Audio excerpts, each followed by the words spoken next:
alunas, essa é a nossa quarta aula ao vivo, última aula do ciclo de 4, em que faremos um overview, um apanhado de todos os aspectos vistos durante essas 3 aulas anteriores.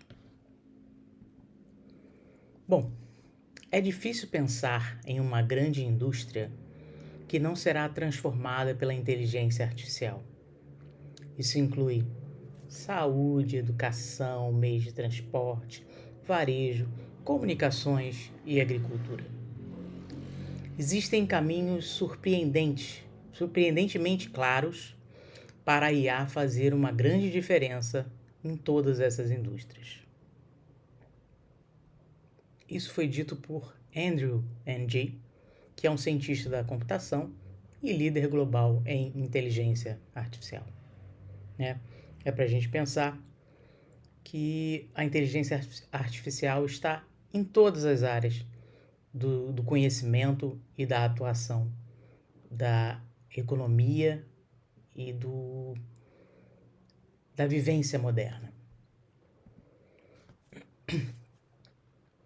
Bom, temos uma problemática, como sempre, para iniciar a nossa aula.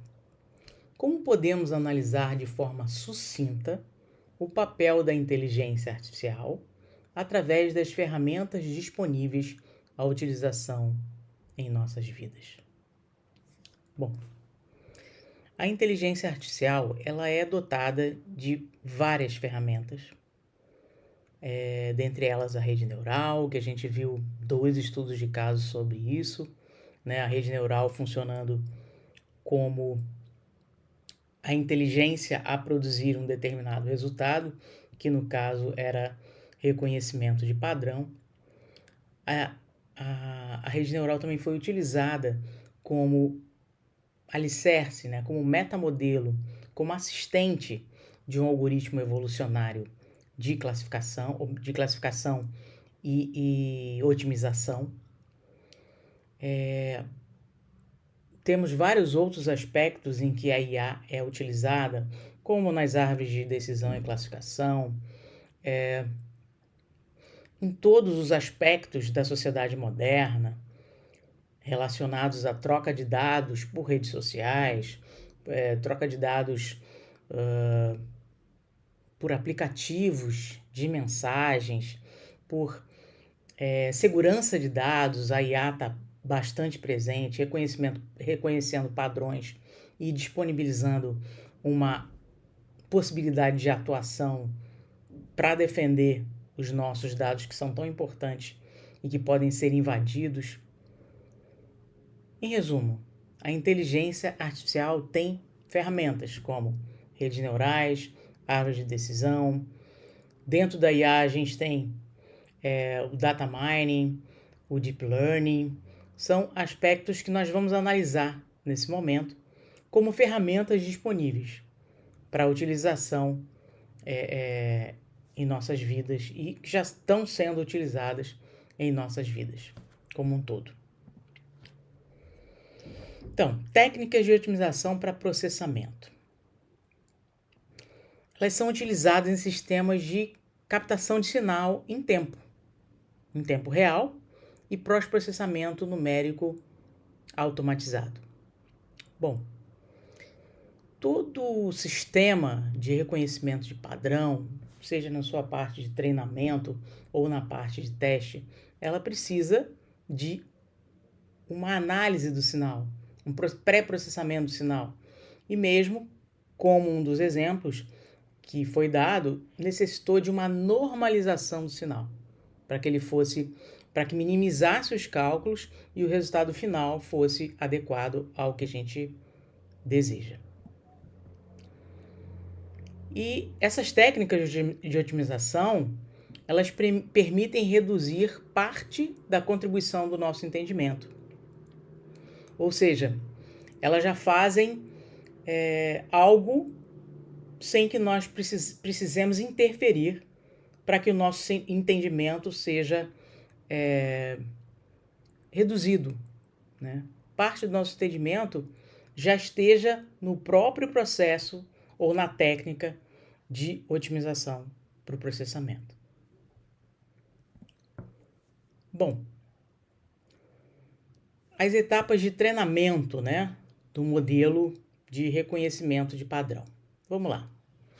A gente tem a aquisição, é a amostra de dados, né, uma determinada amostra de dados. Seleção, extração de características, né, estimação de modelos e acumular esses modelos em banco de dados com o intuito de criar um classificador. Depois, vem as etapas de teste. A partir do momento que a rede é treinada, eu vou testar. Ou melhor, rede ou qualquer outro mecanismo de inteligência artificial utilizado no reconhecimento de padrão, ele tem que criar um padrão. Ele tem que reconhecer, ele tem que aprender aquele padrão de forma a poder classificá-lo na sequência. Então, o processo de treinamento é o processo de aprendizagem desse padrão. É uma etapa. E a etapa de teste é a etapa em que eu tenho novas amostras, né? Lembrando que a gente tinha conversado que a rede neural ela não pode ser testada com as mesmas amostras que ela foi treinada, porque senão, obviamente, ela acertaria, né? Ela precisa de novas amostras, né? No caso da rede neural e no caso de qualquer classificador, ele precisa de novos dados de entrada para que ele possa tomar uma decisão em função daquilo que foi aprendido. Essa é a etapa de teste. Testar o que foi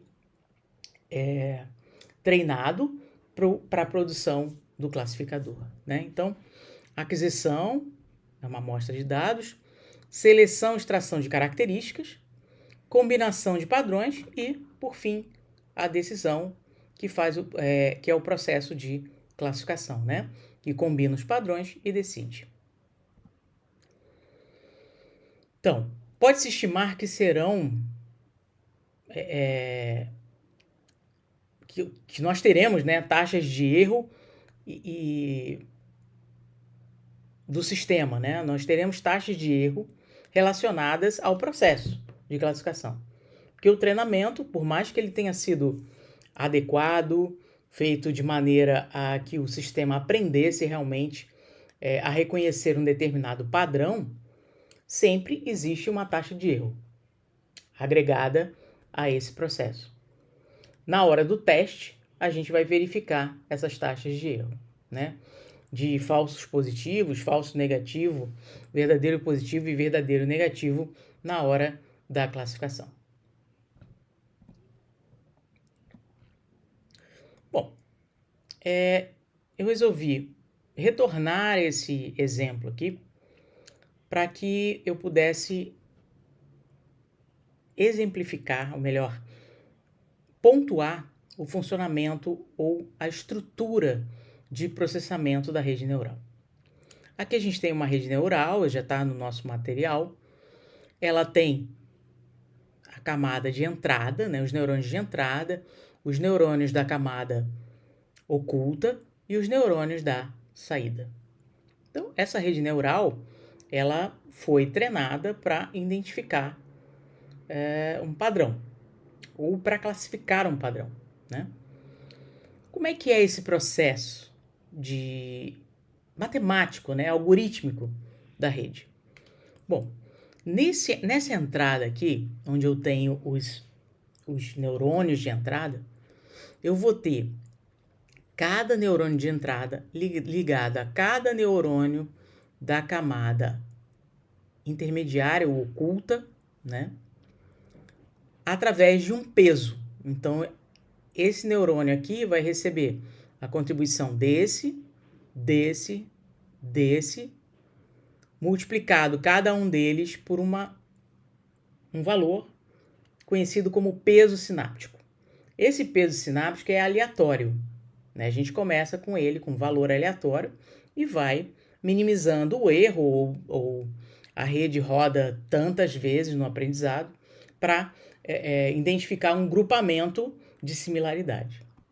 Então, cada um dos neurônios vai agregar a todos os outros que estão na camada oculta. Esse daqui multiplica pelo peso sináptico, esse daqui multiplica pelo peso sináptico e vai para esse e para esse.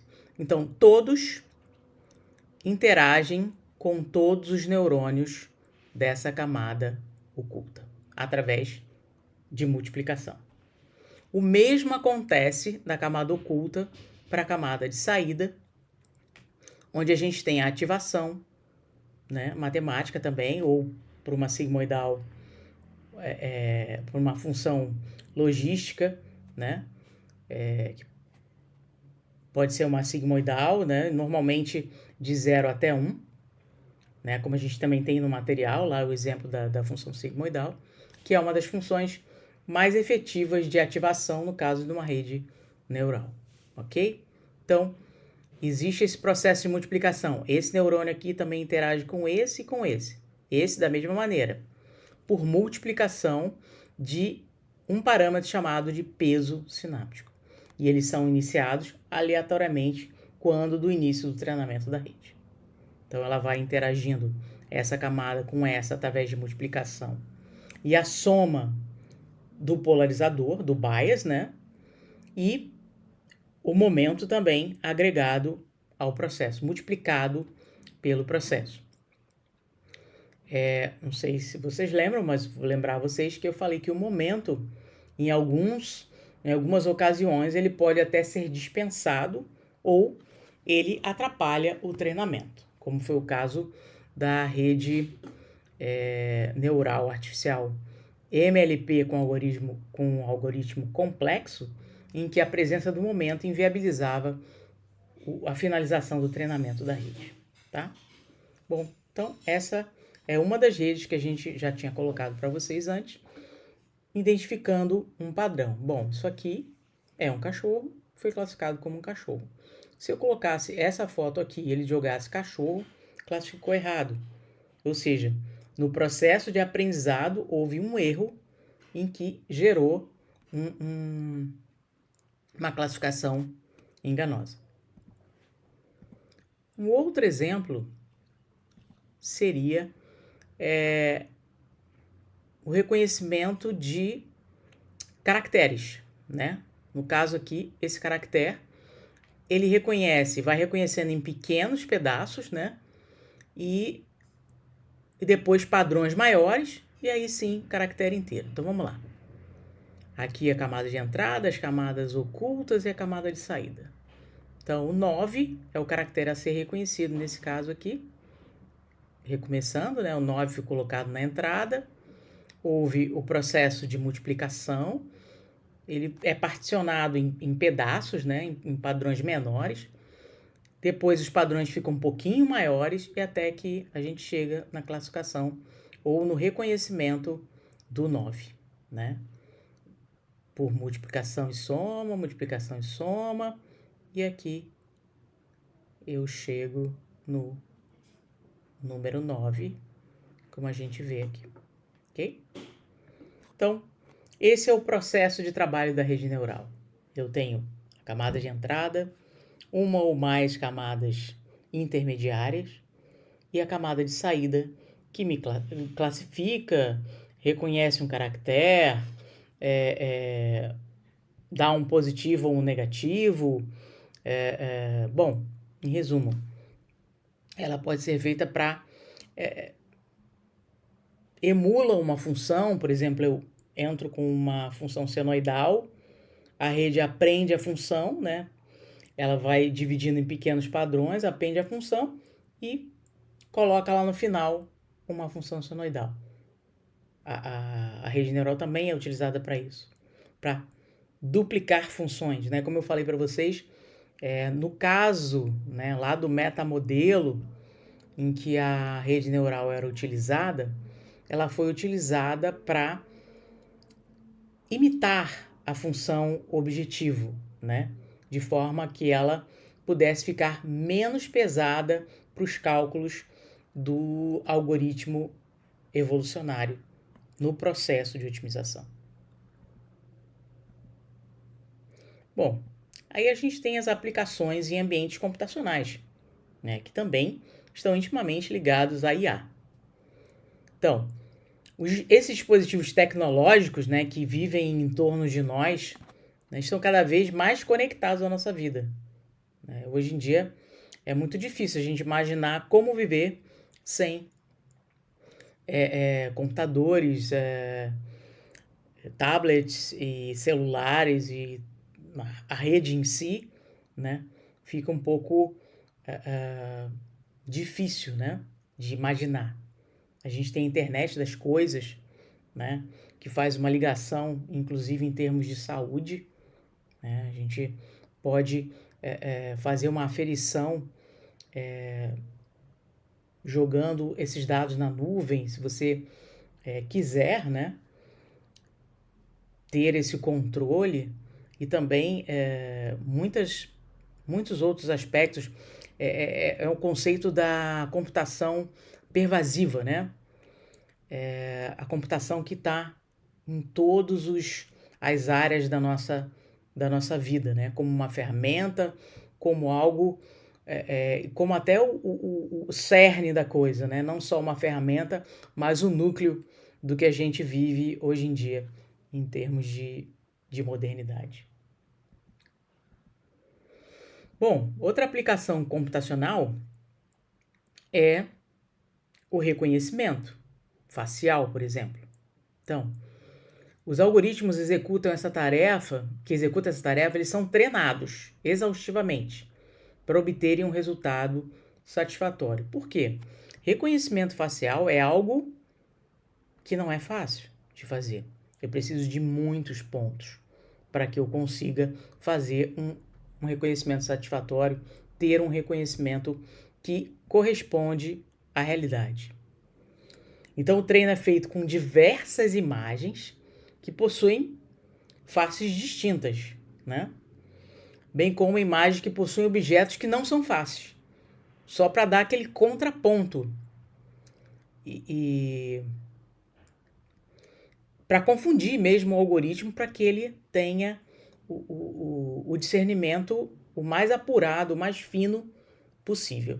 Então aqui a gente tem um algoritmo de reconhecimento facial em que ele reconhece que é uma pessoa, é um homem jovem, com relação à etnia é africana, ele é uma face humana,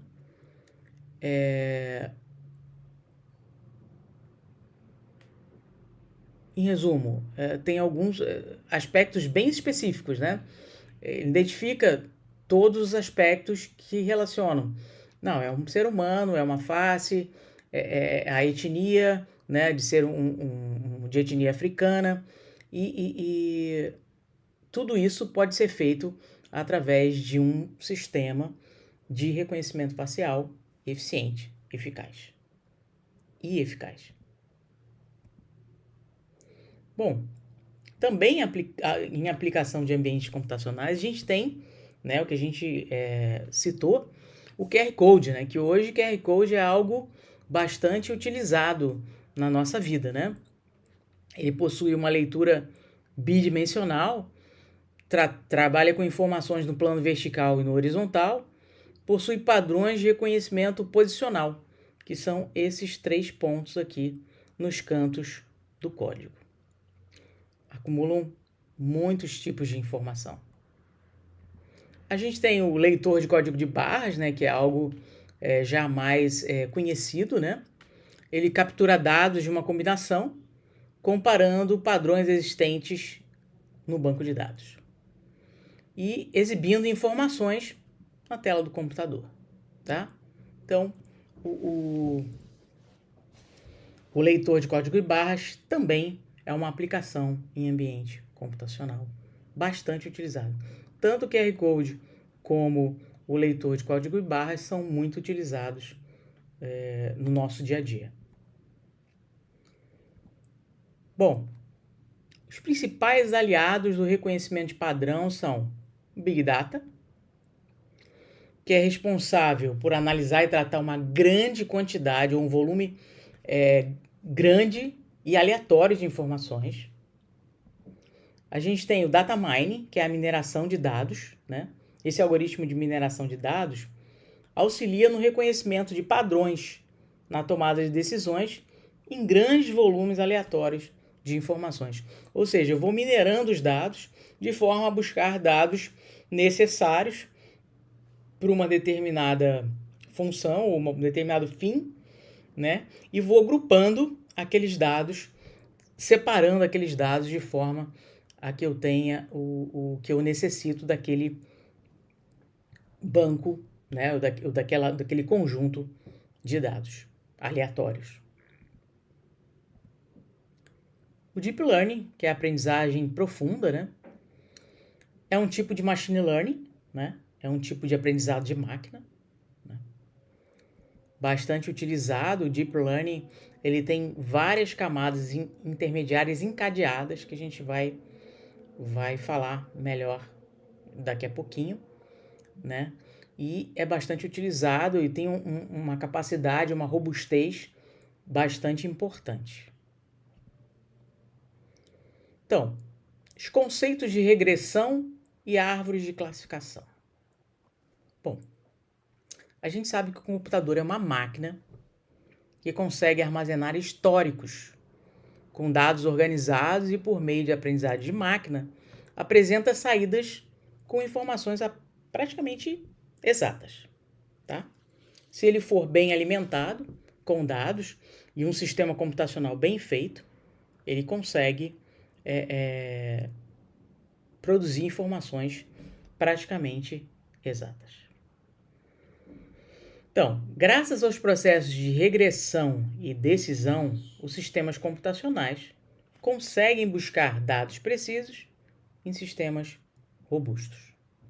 Então, são os dois tipos, esses conceitos de regressão e de decisão faz com que os sistemas computacionais busquem ou consigam buscar dados precisos em sistemas mais robustos.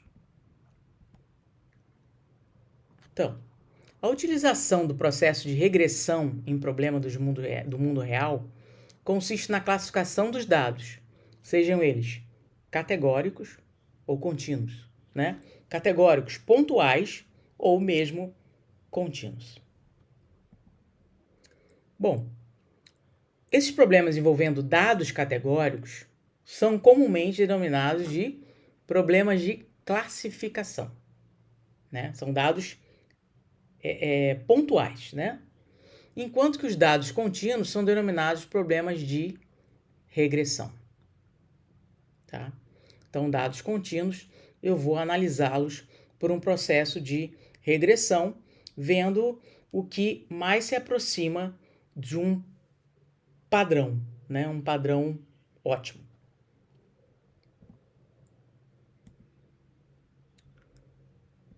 Bom, isso aqui nada mais é do que um exemplo, né, genérico de uma árvore de classificação ou de decisão. Então, um sistema, diante de diferentes situações possíveis, deveria tomar decisões, utilizando árvores de classificação. A árvore, ela começa... Houve um erro. Vou recomeçar esse slide.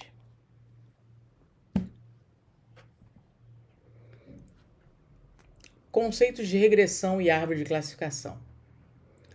Esse é um modelo genérico de uma árvore de classificação ou de decisão.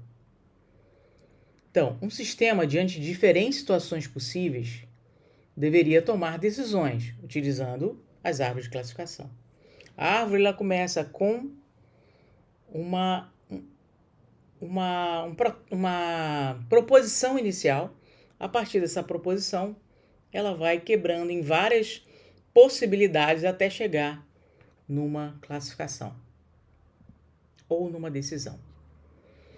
Então, essas árvores são utilizadas para problemas de classificação. Também são chamadas árvores de decisão, como a gente viu. Então, eu tenho um start.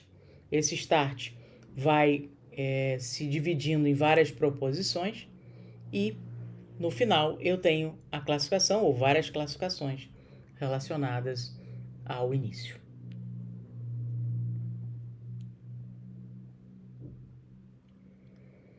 Bom, o detalhamento de uma árvore de decisão. Eu tenho aqui numa árvore de decisão o nó raiz, né? É o ponto de partida. Depois eu posso abrir em atributos, né? Esse atributo pode gerar uma classificação atribuída. Depois, um outro atributo pode ir para um nó filho, né? Nó interno, nó filho, né? Que vai testar o atributo. Desse teste do atributo eu vou gerar posso gerar novos atributos. A quantidade vai depender da minha situação, do meu processo, né, de classificação. E por fim, eu posso gerar uma ou várias classificações atribuídas. Então, esse é o padrão, né, um detalhamento da árvore de decisão. Ela tem nó raiz, que é o start, né, que a gente estava falando. Ela tem atributos, ela pode classificar inicialmente um determinado atributo ou seguir, abrir um nó filho daquele atributo para gerar novos atributos e realmente fazer a classificação desejada. No caso da aprendizagem de máquina. O processo de aprendizado expressa-se no treinamento de um algoritmo ou modelo, para que possa criar regras que relacionam os dados de entrada com os dados de saída, de forma a permitir tarefas, né, como classificação, previsão, agrupamento de dados de forma geral. Então, dessa maneira, o primordial no aprendizado de máquina é o reconhecimento de padrões. Então, a aprendizagem de máquina, ela cria regras, né, para relacionar os dados de entrada para realizar tarefas como classificação, né, pura e simples, previsão, que seria um tipo de extrapolação, né, e agrupamento de dados, né, buscar um padrão de dados e gerar conjuntos grupados desse padrão.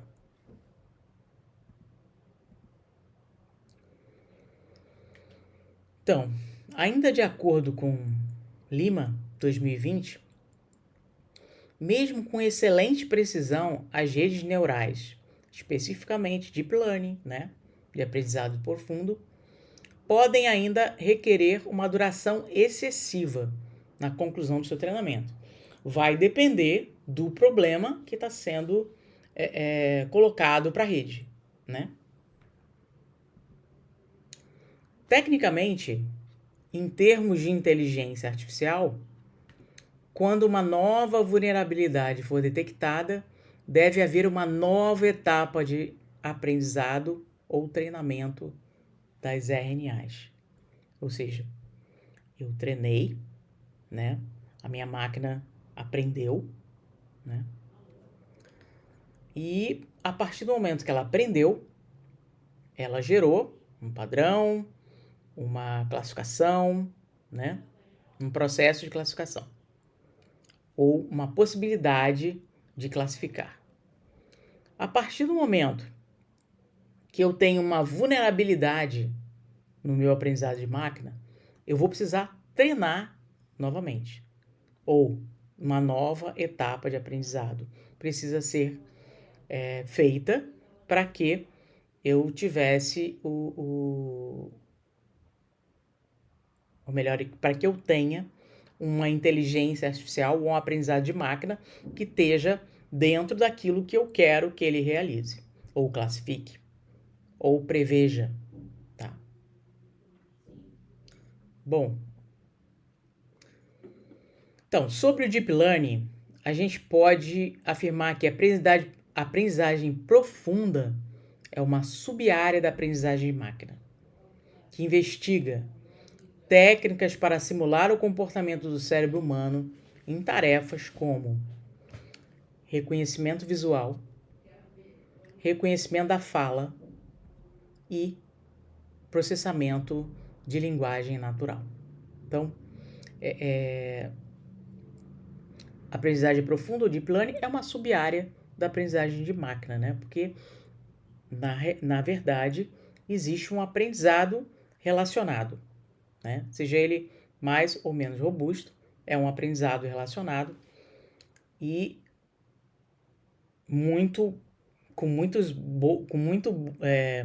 com ótimos resultados, um reconhecimento visual, fala e linguagem natural. Dando sequência, né? A inteligência artificial, ela pode ser definida como a técnica que prepara a máquina para imitar a inteligência humana, né? Englobando a aprendizagem de máquina, machine learning, e a aprendizagem profunda, o deep learning. Então, eu tenho aqui a inteligência artificial, a aprendizagem de máquina e a aprendizagem profundo. Todos eles relacionados ao cérebro que a gente quer imitar, né? As quais mostram às máquinas como elas devem aprender e classificar dados. A principal diferença entre elas é que o aprendizado de máquina, o machine learning, normalmente trabalha de forma linear e o deep learning trabalha em camadas encadeadas de forma hierárquica, o que possibilita uma análise mais complexa e profunda, né? O deep learning é um passo a mais no aprendizado de máquina, fazendo um encadeamento de camadas de forma hierárquica, o que torna a análise mais robusta.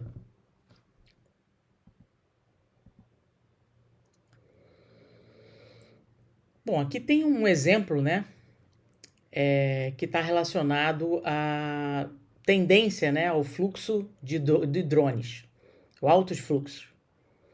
Engenheiros da Caltech, né, Instituto de Tecnologia da Califórnia, eles projetaram com sucesso um método para controlar o movimento de drones dentro daquilo que eles chamam de enxame. Lembra que eu comentei com vocês que existem algoritmos de otimização que trabalham com explosão de partículas, trabalham com enxame, né? Pode ser o movimento migratório dos pássaros ou abelhas, né? O movimento de um enxame, de partículas no caso. Então, eles projetaram um método para controlar o movimento de drones dentro dessa visão do enxame. Então, a equipe se utilizou da tecnologia do aprendizado de máquina e de dados para controlar o movimento por meio de espaços não mapeados. Porque o que acontece? Se tiver uma quantidade enorme de drones, né, voando, vai haver uma quantidade enorme de choques, né? Ou seja, tem que ter uma maneira de otimizar esse fluxo, né? No caso de drones, e assim como é otimizado um enxame, né? Eles não ficam se batendo, eles vão voar ou se movimentar de forma a não ocorrerem choques, mesmo em espaços não mapeados. Então, e essa pesquisa teve 2 desafios.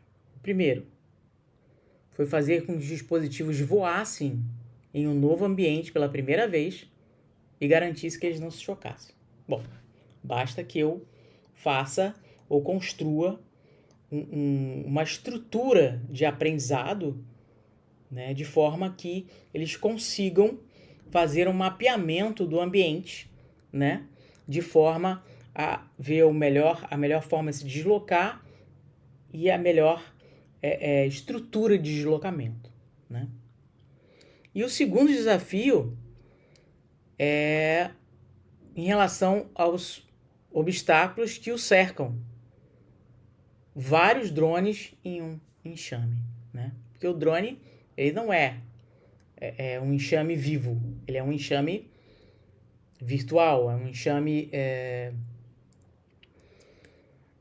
eletrônico, né? Ele não funciona pensando. Logo, eu preciso inserir um aprendizado de máquina, uma inteligência artificial, de forma que ele consiga se deslocar sem se chocar com os outros num ambiente desconhecido e num ambiente conhecido também, né? Porque eu posso ter vários drones no mesmo lugar, ele vai ter que, mesmo que o ambiente seja conhecido, ele tem que conseguir se deslocar sem choque. Bom, os comentários finais, né? A ciência responsável pelo reconhecimento de padrões é essencial na nossa vida pessoal e em ambientes profissionais. Não tem retorno, né?